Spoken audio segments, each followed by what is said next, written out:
Hello, dear student. Welcome to RD Coaching Institute.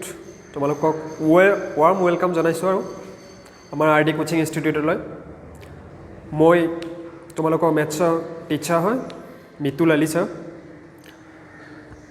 And সবকে congratulation কৰিছো. Congratulations all of you for your result as per expected or যোনবোৰে expectation হিচাপে result ভাল হোৱা নাই যেহেতু ভাবিছিলা কিবা এটা হ'ব তাতছে অকমান মানে বেয়া হৈছে don't be panic or হেতু লৈ ইমান stress ল'ব নালাগে it's your first step towards your career আৰু তোমালোকক mostly welcome জনাইছো to the science stream you chose science stream আমি হেতু আজি মানে বিশেষকৈ আমি ডিসকাস নকৰো মানে এডুকেশন ৰিলেটেড আমি নপঢ়াও মানে আজি জাস্ট ডিসকাশন এনেকুৱা যে আমি জাস্ট ওৰিয়েন্টেশন টাইপৰ ফার্স্ট ক্লাস কৰিব গৈ আছো তোমালোক ফার্স্ট টাইম লগ পাইছো ভার্চুয়াল মিটিং থ্ৰু মানে টু ৱে কমিউনিকেশন হোৱা নাই our one way communication so তোমালোক কমেন্ট কৰি জনাবা তোমালোকৰ নিজৰ নামবোৰ জনাবা মই ডেসক্ৰিপচনত কন্টাক্টটো দি দিম কন্টাক্ট নম্বৰ পাৰ্সোনালি হোৱাটছআপত মোক কন্টাক্ট কৰিবা কিবা ডাউটছ আছে কিবা সুধিব লাগি আছে first you chose science stream it's a good choice আজিকালি তো সবে গম পায় মানে প্রফেশনাল কোর্স কিবা এটা কৰিব লাগে কিবা কৰিবলৈ হলে কেৰিয়াৰ কথা ভাবিবলৈ হলে জেনাৰেল পঢ়াতছে মানে সায়েন্স পঢ়াটো জেনাৰেল বেলেগ ষ্ট্ৰীম আছে মোৰ বেনিফিশিয়াল আৰু specially you are in coaching section why you come to coaching I hope you have dreams of becoming doctor engineer or any professional courses you want to take after the 12 that's why you are joining coaching section okay और coaching section तो ये benefits की क्या क्या benefits होता है इस coaching section में मैं वो बताना चाह रहा हूँ तुम लोगों को पहले क्या था पहले ऐसा नहीं था कि 11th एंड 12th में किसी बच्चे को एंट्रेंस के प्रिपरेशन किया जाए आगोटे एटू सिस्टम तो नाছিলে 11th 12th during the 11th 12th you are preparing for your entrance examination maximum of the student are not preparing at during the 11th 12th but time changes সময় পরিবর্তনশীল এতিয়া তো it is 2020 तो यहाँ पर ऐसे नहीं कि तुम ऐसे ही क्वालिफाई कर जाओगे एंट्रेंस बोर्ड लेवल तक पढ़ लिया ओनली एनसीईआरटी बुक पढ़ लिया कोई मतलब गाइडेंस नहीं लिया कोई रेफरेंस नहीं लिया कोई एक्स्ट्रा क्लासेस नहीं किया तो it's quite difficult to clear the entrance examination entrance तो क्वाइट टफ होता है वहाँ पर रैंक का भी बात है एंट्रेंस क्वालिफाई करने में भी नहीं होगा अच्छा रैंक भी लाना है उसमें स्पेशली फॉर एंट्रेंस एस्पिरेंट क्योंकि maximum of you are taking coaching because of this to qualify entrance examination and have some career in professional courses like MBBS या इंजीनियर और other Now I am going to tell you what are the benefits of coaching during 11th and 12th. First benefit इसका first benefit क्या होगा कि तुम लोग board का भी पढ़ाई करोगे साथ साथ कोचिंग का भी तुम्हारा जो कंसेप्ट होगा वो शार्प होगा क्योंकि ज़्यादा सीखोगी जितना ज़्यादा सीखोगी उतना ही काम में आएगा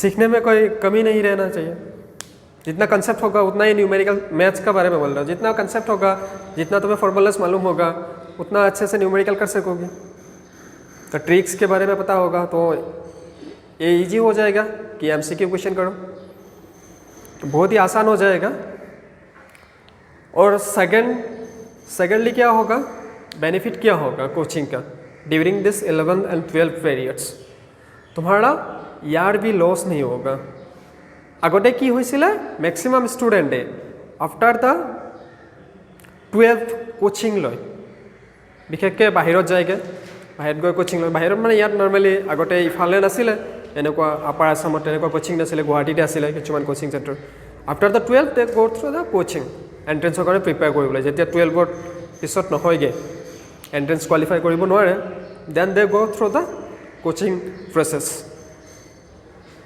কোচিংত মানে নতুন কিবা বস্তু এমসিকিউ কোৱেশ্চন কেনেকৈ টেকল কৰিব লাগে ট্ৰিক্স কিছুমান শিকাই দিয়ে अब आमी की करिसु प्लानिंग कोचिंगर आमार जेतु इंटीग्रेटेड कोचिंग एति इंटीग्रेटेड बुलिए कब पड़ा बोर्ड कम कोचिंग, बोर्ड्स का भी तैयारी होगा तुम लोगों का, प्लस एंट्रेंस का भी, दोनों साथ में होगा। यही हमारा मोटो है कोचिंग का, that is your integrated coaching जो हम लोग देने वाला है यहाँ पर। यार कारण तुम्हारा फार्स्ट अफ अल सीरियस হ'ব লাগিব কেৰিয়াৰ লৈ, কোনে কোনটো কি কৰিবা সেইটো ফাৰ্ষ্ট মানে নিজে डिटरमाइन हो लो, मैं ये करीम, मुझे यही करना है और कुछ नहीं करना। बस उसके लिए एक टारगेट बना लो, पूरा टारगेट के हिसाब से make a target and work for it. एक टारगेट बना लो और उसके हिसाब से काम करना स्टार्ट कर दो अभी से। इट इज़ द टाइम, अभी से ही स्टार्ट कर दो। कहीं कहीं पर तो बच्चा स्टार्ट भी कर दिया आफ्टर द 10th कंप्लीट होने के बाद भी स्टार्ट कर दिया। अभी तो तुम लोगों का रिजल्ट भी दे दिया। फ्रस्ट्रेट होने का कोई ज़रूरत नहीं है कि किसी को परसेंटेज कम मिल गया, किसी को ज़्यादा मिल गया। एग्ज़ाम का परसेंटेज डजेंट मैटर, परसेंटेज जितना भी मिला तुम लोगों का वो एज पर योर एक्सपेक्टेशन के सिवा मतलब नहीं भी मिल सकता है एक्सपेक्टेशन के हिसाब से। तो मतलब तुम लोग उससे स्ट्रेस मत ले लेना कि हमें ये परसेंटेज नहीं मिला, डिप्रेशन में मत आ जाना। होता है, इस बार क्लास 10 का रिजल्ट में भी एक हुआ जो हार्ट में सुसाइड केस हुआ। Don't be panic like that. इटू मात्र फार्स्ट स्टेप तुम्हारे जीवन केरियर क्लास 10 जी एग्जाम। किसुमाने बहुते भाल करिसा और किसुमाने ठीके आछे, ऑल गुड। डिप्रेशन लब नालागे। एटू 12 तो भाल करा एंड एंट्रेंस जीतु तुम्हारे कोचिंगत लैसा, এতিয়া সবকে কৈছোঁ কোচিঙত লৈছা বুলি নহয়, তোমালোকে পঢ়িব লাগে। এটা টাৰ্গেট লৈ যি কৰিবা একৰ্ডিং টু ডেট কৰিব লাগে। এতিয়া তুমি যদি ভালকৈ পঢ়া, এতিয়া কিছুমানে ভাবিছে মই integrated masters Karim in mathematics বা বেলেগ ছাবজেক্টত। এতিয়া ফিজিক্স কেমেষ্ট্ৰি পঢ়িবলৈ হ'লে মেথমেটিক্সটো লাগে। মই এতিয়া মেথমেটিক্স যিটো টপিক আমাৰ কিয় মেথমেটিক্স ল'ব লাগে, ৱাই উই চ'জ ছাবজেক্ট মেথমেটিক্স। তোমালোকে এটা সময়ত আহিব গ্ৰেজুৱেশ্যন, যিকোনো গ্ৰেজুৱেশ্যন কৰা, ইউ মে টেক MBBSও ল'ব পাৰা, তাৰপিছত ইঞ্জিনিয়াৰিং ডিগ্ৰীও ল'ব পাৰা। যিকোনো ডিগ্ৰী তোমালোকে কৰা, ইঞ্জিনিয়াৰিং হওক, MBBSে হওক বা নৰ্মেল গ্ৰেজুৱেশ্যনে হওক, BSCয়ে হওক, BCom, কিছুমানে কমাৰ্চো ল'ব পাৰে, BComে কৰক, যি নকৰক, যেতিয়া কম্পিটিটিভ এক্সামবোৰ দিব লাগে, ইভেন দ্য BA1 BA কৰি MA কৰিছে আৰ্টছৰ, তাৰপিছত নেট দিবলৈ যেতিয়া এপিয়াৰ হ'ব লাগে তেতিয়াও মেথছ লাগে। মেথছটো মেণ্ডেটৰী। যোৱাকালিয়ে মাষ্টাৰ্ছ কৰা, ইংলিছত মাষ্টাৰ্ছ কৰা মোৰে মানে ফ্ৰেণ্ড এটাই নেটৰ কাৰণে প্ৰিপেয়াৰ কৰি আছে। He asked me a question of mathematics, মেথছৰ কুৱেশ্যন মোক সুধিছে এইটো কেনেকৈ টেকল কৰিব লাগে। তো মেথমেটিক্স ইজ ভেৰি ইম্পৰ্টেণ্ট, পিছলৈও লাগিব তোমাক, নট অনলি নাও, এতিয়াৰ কাৰণে নহয়। আৰু যোনবোৰে ইঞ্জিনিয়াৰিং কৰিব বুলি ভাবিছে তেওঁলোকে যদি ভাবা জাষ্ট আমি পঢ়িব লাগে, এতিয়া এণ্ট্ৰেঞ্চ কোৱালিফাই কৰিব লাগে, ভালকৈ মানে পঢ়িলে হ'ল, কিবা এটা কোৱালিফাই কৰি মই অমুক কৰিম, এনেকৈ পঢ়িম। যদি ইঞ্জিনিয়াৰিং লাইনত যাব বিচাৰা, মেথমেটিক্সটো এতিয়াৰ পৰা ইম্পৰ্টেণ্ট। এতিয়া যোনবোৰ টপিক কৰিবা, even in your GATE exam, there is a exam call GATE, যোনবোৰে IIT NIT য'তে নপঢ়া, you have to appear this exam GATE, graduate aptitude test in engineering. इसमें क्या होता है, मैथ्स का मैंडेटरी मार्क्स रहता है, 10 क्वेश्चन रहता है, 10 questions are mandatory from the mathematics section. वो क्वेश्चन तुम लोग यहाँ पे बेस करें, क्लास 11 12 से भी आता है, क्लास 11 12 पढ़ाओ तार क्वेश्चनবোৰ দিয়ে। सो এইবোৰ তোমালোকক কিয় কৈছোঁ, কাৰণ এইবোৰ তোমালোকে জানিবলগীয়া কথা। অলপ মানে এতিয়াৰ পৰা আইডিয়াবোৰ লোৱা, আমি কি কৰিলে কি কি কৰিব লাগে। যিকোনো বেংকিং এক্সাম লোৱা, যিকোনো competitive, even you are appearing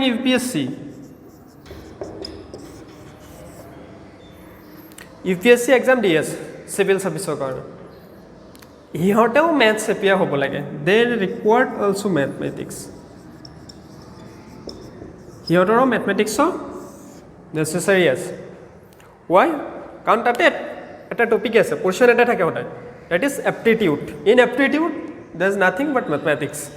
তাতে মেথমেটিক্সটো লাগিবই, বেছিক মেথমেটিক্স যোনবোৰ তোমালোকে আগতো পঢ়ি আহিছা 9 10 11 12ত যিখিনি পঢ়া চ' মই এইটো নকওঁ অকল ইঞ্জিনিয়াৰিং পঢ়িলে যে মেথমেটিক্স পঢ়িব লাগিব যোনবোৰ জেনেৰেলতো আছে কোচিঙত নাই সিহঁতৰো মেথমেটিক্সটো বহুত ভালকৈ পঢ়িব লাগিব কাৰণ পিছলৈ লাগে কোচিঙৰ কাৰণে স্পেচিয়েলি কিয় কৈছোঁ তোমালোকে এটা টাৰ্গেট ছেট কৰি লোৱা যিহেতু কোচিঙত আহিছা you are chose something different from others but why কিয় চ'জ কৰিছা নিশ্চয়কৈ ভাবিছা আমাৰ ইয়াৰ লছ কৰিব মন নাই আমি ভালকৈ ফাৰ্ষ্ট এটেমতে কোৱালিফাই কৰিব লাগে আজিকালিতো দুটা এটেমো কৰিব পাৰি ডিউৰিং দ্য 12 পাছ কৰিছা এটা জানুৱাৰী এটেম হয় আৰু এটা নৰ্মেল এপ্ৰিল হয় but due to this corona pandemic যেটো কোভিড-19 তাৰ কাৰণেতো বহুত ইছ্যুজ হৈ আছে তোমালোকক এতিয়া ভাৰ্চুৱেলি লগ পাবলগীয়া হৈছে থিংছ আৰ কোৱাইট ডিফাৰেণ্ট ন চ' মানে এতিয়া তোমালোকৰ অলপ ইয়াৰটো পিছুৱাই যাব পাৰে মে বি তোমালোকৰ 11 টু এপ্ৰিলত শেষ হ'ব পাৰে নেক্সট ইয়াৰ 2021 এপ্ৰিললৈকে এক্সটেণ্ড কৰিব পাৰে আগতেতো ফেব্ৰুৱাৰী মাৰ্চত শেষ হৈ যায় বৰ্ড এক্সাম হয় বাট এতিয়া অলপ ডিফাৰেণ্ট হ'ব পাৰে পচিবিলিটি আছে চ' সেইটোলৈ একো ষ্ট্ৰেছ ল'ব নালাগে we are always with you আমাক ফোন কৰি সুধিব পাৰা কল কৰি সুধিব পাৰা বা টেক্সট কৰিব পাৰা হোৱাটছএপত নাম্বাৰছটো ডিছক্ৰিপশ্যন বক্সত দি দিম মই বাৰু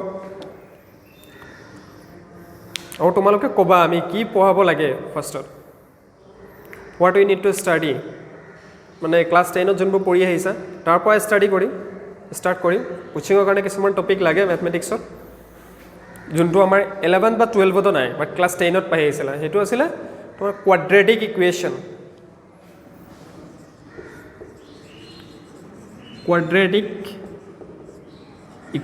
এইটো এটা টপিক আছিলে which topic is very very important for your entrance examination especially for JEE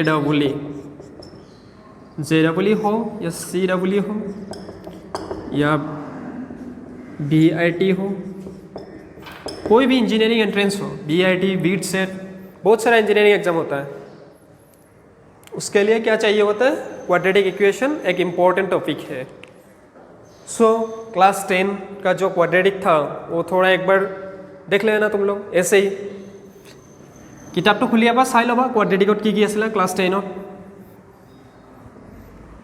আজি আমি একো নপঢ়াও জাস্ট এইবোৰ অলপ ডিছকাশ্যন কৰোঁ আৰু ওৱান ইয়েৰ কনভাৰচেশ্যন যদিও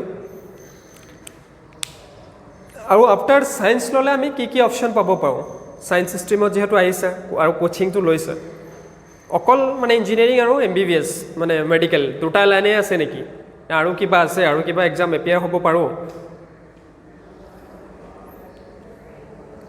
আৰু কিবা মানে পঢ়িব পাৰি after the 12 except this two আমি সবে এই দুটা বস্তুৱে জানো কোচিং লৈছো either I need to do engineering or MBBS this two এই দুটা বস্তু আমাৰ মাথাত সোমাই দিয়েগে এই দুটা বস্তু আমি পাৰো না আমি ভাবি লওঁ we imagine like that but it is not fair truth এই দুটাই নহয় আৰু আমি পঢ়িব পাৰো মই এতিয়া তোমালোকক কম আৰু ব্ৰিফলি জাস্ট কিছুমান কম বহুত পঢ়িব পাৰি there is lots of course after the 12 you choosing science stream science का तुम लोगों ने कोचिंग ले लिया यहाँ पर science with coaching for your competitive exam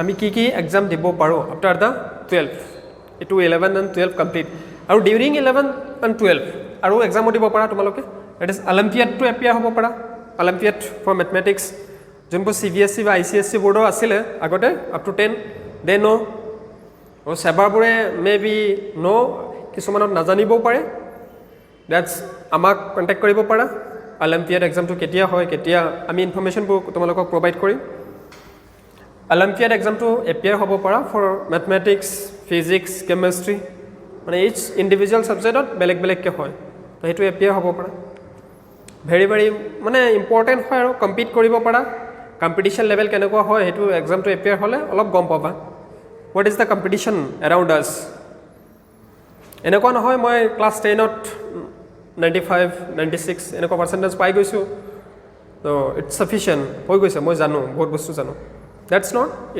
it is ইউৰ বিগিনিং এইটো তুমি জাষ্ট বিগিন কৰিছা ষ্টাৰ্ট কৰিছা তোমাৰ পাৰ্চেণ্টেজ সেইটো পাৰ্চেণ্টেজ বাৰু কামত আহিলে কলেজত এডমিশ্যন পালা ঠিক আছে you are motivated that you got some handsome percentage এতিয়া আমি এইটো ডিছকাছ কৰোঁ আমি কি পঢ়িব পাৰোঁ আফটাৰ দ্য 11-12 পঢ়ি থাকোঁতে তোমালোকে NTSC আৰু KVPY অৰ অলিম্পিয়াড এইকেইটা এক্সাম তোমালোকে এপিয়াৰ হ'ব পাৰা। অলিম্পিয়াডটো হৈয়ে থাকে, প্ৰত্যেক ইয়াৰ হৈ থাকে। আমাৰ ইয়াতে এডমিনিষ্ট্ৰেশ্যনত সুধিব পাৰা কেতিয়া হয় কি হয় ইনফৰমেশ্যনবোৰ দিব, আৰু you can contact me two, মোকো সুধিব পাৰা ছাৰ কেতিয়া এক্সাম হ'ব, মই ফৰ্ম ফিল আপ কেনেকৈ কৰিব লাগে, ডেটছ অল। সেইবোৰ বস্তু যদি সোধা যেনেকুৱা থাকে কুৱেৰিবোৰ directly you can contact me or our administration, we are always with you. আমি সদায় তোমালোকৰ লগত কোঅপাৰেট কৰি থাকিম, তোমালোকেও কোঅপাৰেটটো কৰিবা, तो ভাল লাগিব कोऑपरेट কৰিলে। ऐसा नहीं कि हम ही कोऑपरेट करते रहे या हम ही बोलते रहे तुम लोग कुछ बोलोगी नहीं, तो हम समझेंगे कैसे कि तुम लोगों को कुछ समझ में आ गया या कोई प्रॉब्लम चल रहे हैं दिमाग में। Okay, now after the 12 during the 11-12 तुम लोग वो 1-2 एग्ज़ाम दे सकते हो फॉर मतलब तुम्हारा एंट्रेंस के मतलब कंपटीशन के जो होता है, कंपटीशन में कितना कंपटीशन है अभी, सिचुएशन मेरा कंडीशन क्या है, मैं कैसे तैयारी कर रहा हूँ, मैं कैसे जा रहा हूँ, सही ट्रैक पे हूँ या ट्रैक इज़ नॉट गुड, ऐसा। तो उसको खुद को मतलब चेक करने के लिए 1-2 एग्ज़ाम दे सकते हो, जैसे कि ओलंपियाड हो या NTSC या KVPY, ये सब दे सकते हो। अभी आफ्टर द 12 के बारे में डिस्कस करेंगे, क्या क्या कर सकते हो after 12। After 12 that is your after board exam. अभी बोर्ड एग्जाम के बाद पहले मैथ्स का है तो मैं मैथ्स के रिलेटेड ही डिस्कस कर लेता हूँ। बायोलॉजी के सर वो डिस्कस कर देंगे या तुम लोग पूछ लोगे सर क्या क्या कर सकते हैं इन दैट पर्टिकुलर सब्जेक्ट। तो कोचिंग में साइंस जो होता है मैथ्स लेने के बाद तुम लोग क्या क्या एग्ज़ाम दे सकते हो। पहला आता है JEE mains and JEE advance. First one JEE क्या होता है, मेंस एंड एडवांस। पहला एडवांस के लिए मेंस क्वालिफाई करना जरूरी होता है।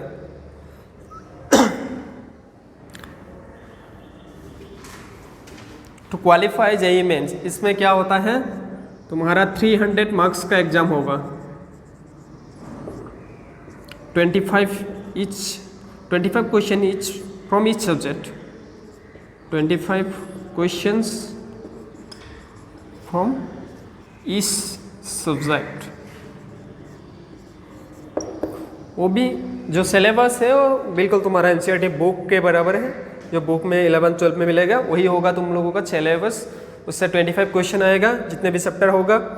कई कई चैप्टर से आता नहीं, जैसे स्टैटिक्स एक्स टॉपिक है उससे क्वेश्चन आता नहीं है कभी, वो भी हम डिस्कस कर लेंगे क्योंकि बोर्ड के लिए चाहिए होगा, तो थोड़ा बहुत बोर्ड के लिए प्रिपरेशन कर लेंगे, लेकिन टू डेप्थ हम डिस्कस नहीं करेंगे।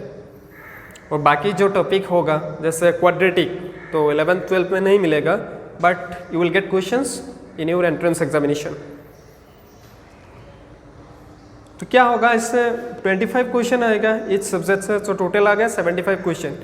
Each question carry 4 marks, 4 marks होगा। और गलत आंसर के लिए तुम लोगों को -1 मिलेगा फॉर रॉन्ग आंसर।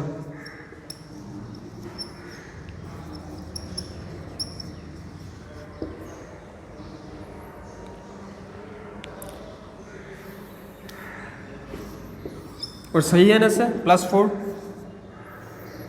तो ऐसा नहीं कि सर यहाँ पर -1 ही मिल रहा है गलत होने से, तो +4 तो मिलेगा सही होने से, तो हम तुक्का मार देते। तो ऐसा क्या होता है इसमें पॉसिबिलिटी कि एक क्वेश्चन गलती हो गया तुम्हारा 5 मार्क्स छूट गया ना, वो तो करेक्ट तो हुआ ही नहीं, तो जो क्वेश्चन करेक्ट हुआ था उससे से तुम्हारा माइंड डिडक्ट होते जाएगा। सो बी केयरफुल ड्यूरिंग द ये सब एग्ज़ाम देने से जहाँ पर नेगेटिव होता है। सो उसके बाद आता है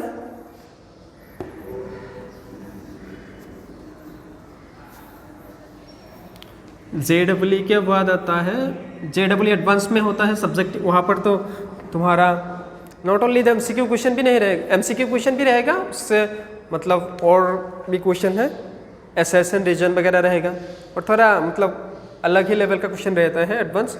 वो हम बाद में डिस्कस कर लेंगे किस टाइप का क्वेश्चन आता है, किस पैटर्न से आता है, कैसे दे देता है। ओके, अब बी के लिए तो उसके बाद आता है तुम्हारा CEE, इंजीनियरिंग के लिए बोल रहा हूँ मैं, सब इंजीनियरिंग एंट्रेंस एग्जामिनेशन है। CEE जो होता है कंबाइंड एंट्रेंस एग्जामिनेशन, जो हम लोगों का असम के लिए होता है only. This is for Assam, people of Assam. এইটো তোমালোকৰ কাৰণেই অনলি হয়, যেনিবা আমাৰ ষ্টেট গভৰ্ণমেণ্ট কলেজ আছে সেইবোৰত মানে পঢ়িবলৈ এইটো CEE দিব পৰা, ইঞ্জিনিয়াৰিঙৰ কাৰণে। মেডিকেলৰ কাৰণে অনলি এটাই হয়, আগতে হৈছিলে CEE for both engineering and medical, now এটাই হয়। তাৰপিছত আৰু আছে বিট সেট বুলি এটা আছে, দ্যাটছ ফৰ প্ৰাইভেটৰ কাৰণে হ'লেও সেইটো ইনষ্টিটিউটটো বহুত ভাল হয়, বিটছ পিলানী। ষ্টেটৰ ৰেংক 1 যোনবোৰ থাকে, 12ত ৰেংক 1 যদি আনিব পাৰা, you will get admission into BITS Pilani. BITS Pilani BITSAT এটা এক্সাম হয়, বিটছ পিলানী, তাতে এক্সাম মানে এডমিশ্যন ল'বলৈ বহুত মানে ফেমাছ হয়, মানে IIT কম্পেয়াৰ কৰিব পাৰি আৰু তেনেকুৱা কোৱালিটি মেইনটেইন কৰে সিহঁতে। Although it is a private, it's placement everything are मतलब IIT के लेवल के बराबर ही है वो बिट्स पिलानी जो है। उसके बाद और एक इंजीनियरिंग एंट्रेंस होता है, वो होता है BIT करके, BIT Belur institute of technology, BIT करके, उसके लिए भी एक एंट्रेंस एग्जाम होता है। वो भी एक मतलब बेलूर में एक इंजीनियरिंग इंस्टीट्यूट है, वो भी एक फेमस इंस्टीट्यूट है, वहाँ पर भी प्लेसमेंट वगैरह सब कुछ अच्छा होता है। और क्या क्या एग्ज़ाम दे सकते हो after the 12 having maths as your subject. SCRA करके एक एग्ज़ाम होता है, conducted by railway of India. यहाँ पर डायरेक्ट तुम्हें जॉब मिल जाएगा, पढ़ाएगा 4 साल पढ़ाएगा, 4 বছৰ তোমালোকক পঢ়াব আৰু জবৰ ডাইৰেক্ট অফাৰ কৰিব। নট ইজিয়াৰ ওৱান, 6 আৱাৰ্ছৰ এক্সাম হয়। আমি পিছত ডিছকাছ কৰিম কেনেকুৱা টাইপৰ কুৱেশ্যনছ হয়, কি আহে। এইটো এক্সাম এটা দিব পাৰা SCRA bully, mathematics is mandatory in this exam. তাৰপিছত আৰু আছে NDA, नेशनल डिफेंस एकेडमी का एक एग्ज़ाम होता है, वहाँ पर भी मैथ चाहिए होता है, वहाँ पर भी वो लोग पढ़ाते हैं। NDA में एडमिशन मिलने के बाद वो पढ़ाएंगे। आफ्टर 12 ये भी दे सकते हो NDA। और जो हमारा डिफेंस में होगा, डिफेंस में है that is army, Indian army, navy and air force. इसका एक टेक्निकल सेक्शन होता है,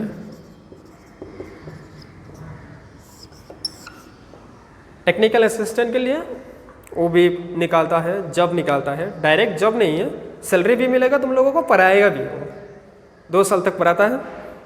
एक मतलब टेक्निकल डिप्लोमा दे देते हैं, उसके बाद वहाँ पर तुम आराम से जॉब कर सकते हो।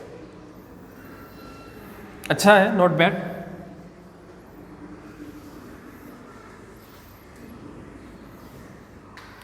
और एक होता है CDS करके, वो डिफेंस के लिए ही होता है।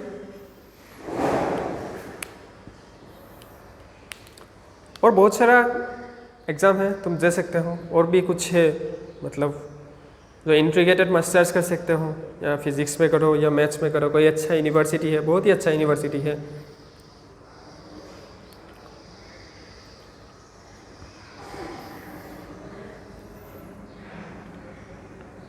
और मैथ्स का जो बेसिक है वो सब पहले जो फार्मूला था वो सीखा था तुम लोगों ने, जैसे करके छोटा छोटा फार्मूला, तो सब थोड़ा याद कर लो क्लास 9-10 का। ठीक है, तो हम आज तो पढ़ाई नहीं करने वाला है। ओके, आज के लिए हो जाएगा इतना ही। कमेंट भी लो तो हम क्या करने वाला है, तो ये क्वाड्रेटिक पढ़ेंगे या कॉम्प्लेक्स, या टॉपिक का नाम बताओ तुम लोग।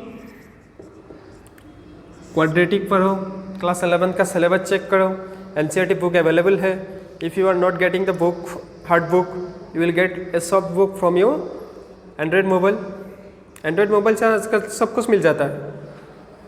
सॉफ्ट बुक सबका अवेलेबल है, NCERT का या मैथ्स का लो, केमिस्ट्री का, फिजिक्स का, जो भी सब्जेक्ट चाहिए available in the play store. आराम से एनसीईआरटी बुक्स करके टाइप कर लो प्ले स्टोर में जाके, उसके बाद इंस्टॉल कर लो। तो তাৰপিছত তোমালোকে বুকত চোৱা কি टॉपिक আছে and which topic I will continue onwards. Next class से कौन सा टॉपिक हम डिस्कस कर लेंगे वो कमेंट करके नीचे कमेंट करके बता देना। Okay, thank you everyone and again welcome to RD coaching institute.